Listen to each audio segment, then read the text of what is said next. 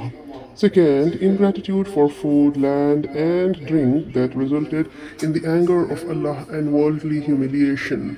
Third, ingratitude for the sanctity of monumental sacred rituals such as the Sabbath. Translation from ayat number 67 to 80. Allah follows these ayats by delving deeper into the psychology of those who are ungrateful. He describes how excessive questioning was employed by the children of Israel with the intention of finding ways out of the religious responsibility of slaughtering the cow. He then demonstrates how hearts can grow insensitive to the fear and awe of Allah subhanahu wa ta'ala. Lastly, he shows how some of them intentionally distort the meaning of revelation and withhold information to transform their religion, making it fit one's lowly desires. Another group remains ignorant of what is detailed in the scriptures, thereby purely relying on imagination and assumption to determine what Allah wants.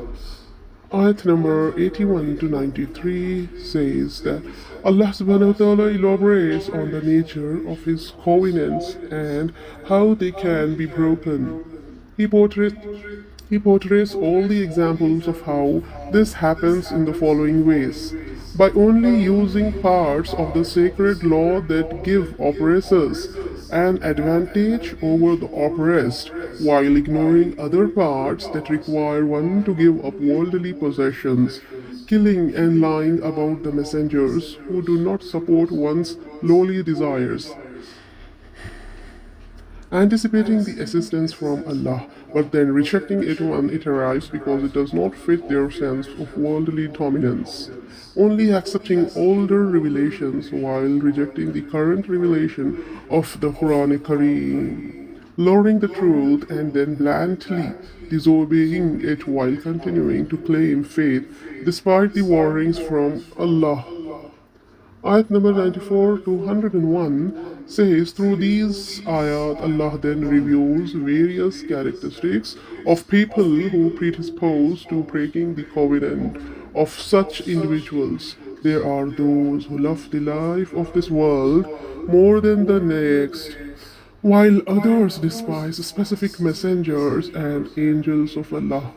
And then there are those who abandon the sacred laws of Allah and avoid following them as if they were never made aware of them. Ayat number 102 to 123, Allah exposes the jealousy in the hearts of some people of other faiths.